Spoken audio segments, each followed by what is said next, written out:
C'est possible de faire une vidéo avec des PC prémontés à environ 1000 € ou plus? Mais bien sûr, la vidéo est déjà prête, alors allons-y. Ouais l'équipe, c'est Cielotech, j'espère que vous allez bien, en tout cas moi ça va super. Aujourd'hui, une nouvelle petite vidéo sur des PC pré-build à 1000 € et à la fin une petite config à 1000 € composant par composant. On commence ici par un pré-build de chez Infomax. Alors comme vous le voyez, nous avons un AMD Ryzen 5 5500, une Nvidia RTX 4060 Ti avec 8 Go de VRAM. On a aussi 16 Go de RAM, mais on n'a pas les Hertz, mais ça doit être dans les 3200 MHz environ. Un SSD de 1 Tera et un petit boîtier de chez Antec apparemment, comme vous le voyez ici. Bon, je connais pas trop la ref, mais je pense qu'on a quand même une façade mesh et 3 ventilos devant, ce qui est quand même pas mal. Alors, c'est un très bon PC. On a le petit Ryzen 5 qui pourra faire tourner tous vos jeux facilement. Il sera un peu plus difficile pour faire du montage ou de l'applicative. Déjà, c'est 6 cœurs et 12 threads et non 8 et 16. Comme avec les Ryzen 7. On a une RTX 4060 Ti, ce qui est excellent par contre, car avec celle-ci vous pourrez jouer en 1080p dans de très bonnes conditions, surtout avec le nouveau GTA 6 qui va bientôt sortira dans un an, mais au moins vous serez tranquille, surtout que GTA 6 ça consomme beaucoup, vu les graphismes, j'ai vu le trailer, c'est quand même un beau petit bijou. Mais vous pouvez aussi jouer en 1440p, n'oubliez pas, dans d'assez bonnes conditions, ce qui est super avec cette config pour 989,99 €. On a ici par contre 16 Go de RAM sans nom, donc on aura soit des barrettes vertes, on n'aura pas vos barrettes avec du RGB dessus, avec un dissipateur, je pense que ça va être un peu compliqué. Et on a 1 Tera de SSD aussi no name. Bon là les SSD c'est pas très grave, car on aura forcément de la Gen 3, ce qui est très bon déjà. Bon au final je voulais vous montrer 2-3 configs, mais je me suis dit qu'elles étaient pas assez bonnes pour que je vous les montre, donc bon j'aurai qu'un seul pré-build, tant pis pour moi.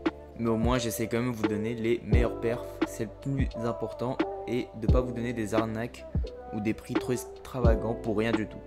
Donc on passe maintenant sur la config à 1000 €. Alors 1000 € j'ai un peu compté, on est entre 900 et 1100 en fonction de ce que vous prenez. Et on commence ici avec le processeur, un Ryzen 7 5700X pour 179,90 €. C'est un excellent processeur pour faire du gaming, mais aussi pas mal d'applicatifs, car vous pourrez faire un peu de montage vidéo ou du stream par exemple, puisqu'on fonctionne sur du 8 cœurs et 12 threads. Et le processeur est cadencé jusqu'à 3,4 GHz qu'on pourra overclocker en 4,6. Mais bon, après ça va être compliqué d'overclock, mais au moins on a 3,4, ce qui est déjà pas mal. Alors pour le prix, comme vous voyez, c'est 79,90 €. Vous savez, vous pouvez le trouver en moins cher ici en 177 ou 177,99 €. Mais bon, comme vous voyez, c'est pas vendu par Amazon, donc on préfère que ce soit vendu par Amazon, autant payer 1 ou 2 € en plus, pour qu'au moins on a un SAV sûr déjà, et qu'on a, même si le produit est défectueux, on pourra le rendre facilement. Pour refroidir ce processeur, je vais vous prendre un Thermalright Peerless Assassin 120 SE en ARGB pour 36,50 €. C'est un excellent refroidisseur pour ce Ryzen 7. Comme vous voyez, on a 2 ventilos qui pourront très bien refroidir le processeur, et nous ce qu'on veut c'est qu'il maintient le processeur à une température correcte. Bien sûr, pour poser ce Ryzen 5, on a pris une carte mère, et voici la B550 Gaming X V2 pour 99,99 €. Là aussi, excellent carte mère en promo, on le trouve généralement entre 110 et 120 €, et là on l'a en dessous de 100 €, ce qui est extrêmement bon. Comme vous le voyez, on a un format ATX avec 4 slots de RAM sur le côté, un slot M.2 pour votre SSD, mais on n'a pas de dissipateur dessus, donc il risque un peu de chauffer, et 2 ports graphiques, ce qui est très bon. On a aussi quelques finitions sur les plates et tout, mais c'est pas le plus important puisque celui-ci va très bien accueillir le Ryzen 7 5700X. Alors comme vous le savez, le prix des RAM est remonté après le Black Friday, donc on a environ des RAM pour 32 Go à 70 et 80 €. Ici je vous ai pris de la gamme la moins chère, la Lexartor en 16x2 32 Go pour 71,99 €. Ici aussi ce sont d'excellentes RAM, elles sont très bonnes, Mais si vous voulez, vous pouvez prendre les Corsair bien sûr, qui sont à 77,99€. Mais ici, on aura quand même de très bonnes perfs, car on est en 3200 MHz, K16 bien sûr. Et bon, ce sont des RAM qui ont déjà fait leurs preuves sur le marché, et ça je peux vous le garantir. Avec les RAM, les SSD aussi ont beaucoup augmenté après le Black Friday, ils ont été dévalisés, c'est tout bonnement incroyable. Mais il y en a toujours un qui résiste, et apparemment c'est le Crucial P5 Plus. Donc on a de la Gen 4, très important. Pour 57,99€, on a du 1TB, et comme vous voyez, la Gen 4 c'est très rapide, hein, jusqu'à 6600 MO par seconde. C'est vraiment incroyable. Si vous voulez comparer les prix, bon, le P3, ça veut dire la gamme en dessous est dans les 60€, et le P3 Plus est dans les 70€. Donc là on a la meilleure gamme, moins chère que les anciennes gammes. C'est bizarre, mais bon, on prend, parce que bon, 57,99€, c'est un très bon prix sur le SSD. Pour le boîtier bien sûr, j'en ai pris deux cette fois. On a toujours le MSI MagForge 100M à 72,32€, comme d'habitude, je le choisis toujours. Une façade mèche, deux ventilos devant, un ventilo derrière qui sont fournis, les deux devant qui sont à RGB. Sur le top, vous pouvez mettre du 240 mm de water cooling. On est tout Gucci, on a une petite config qui pourra bien rentrer dans ce boîtier. Mais si vous voulez un peu changer et prendre un boîtier un peu plus spacieux, ici vous avez le 4000D Airflow pour 99,90€. Comme d'habitude, nous avons devant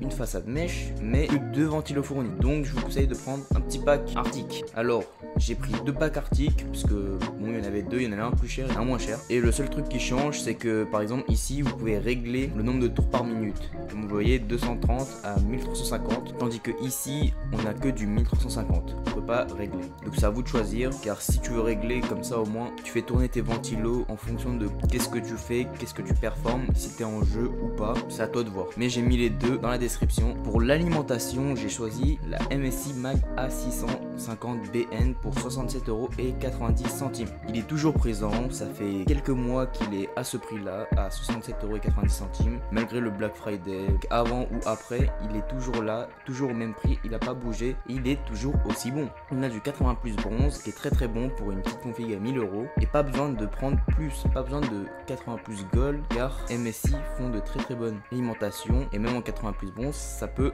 bien se débrouiller. Par contre, on n'a pas du modulaire, et ça il faut faire attention, car tu peux te mêler les câbles et tout. Donc regarde bien une vidéo, peut-être que je ferai une vidéo de montage PC plus tard, je sais pas, je verrai. Puisqu'on a l'alimentation qui a déjà closé à peu près les watts pour les performances qu'il faut, on va maintenant aller sur les cartes graphiques. Je commence ici par la Gigabyte Nvidia RTX 4060 pour 139,95€. Une excellente carte graphique pour de la Nvidia bien sûr. Si vous voulez faire plusieurs choses en même temps que beaucoup d'applicatifs, ça c'est sûr, et un peu moins de jeux vidéo, même si ce sera très bon quand même, mais on pourrait tourner vos jeux en 1080p facilement dans de bonnes conditions, tout en faisant de très bons streams ou de très bons montages vidéo si vous aussi vous faites des vidéos. Et on finit sur de l'AMD cette fois. Si vous voulez que de la puissance brute, que pour faire du gaming, on a la XFX RX 6800 pour 439€. Alors celle-ci c'est pour faire de la 1440p. Vous serez dans de très bonnes conditions avec cette carte graphique, avec de très bonnes perfs en 1440p. Et si vous faites de la 1080p, bon voilà, là vous serez très bien. Vous pouvez même toucher un peu sur la 4K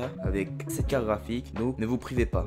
Alors j'ai un peu calculé en vite fait, et oui, on se retrouve au plus bas à environ 900€, et on monte au plus haut à environ dans les 1050€ pour cette config, en fonction de ce que vous prenez. Si vous prenez le 4000D en boîtier ou bien le MSI en boîtier, et par exemple aussi les cartes graphiques si vous faites un choix entre les trois. Et moi j'espère que cette vidéo elle vous a plu. Si c'est le cas, n'hésitez pas à lâcher un pouce bleu et à vous abonner à la chaîne, ça me fera extrêmement plaisir et ça aiderait énormément à la chaîne. Et moi je vous dis à très bientôt, allez, ciao.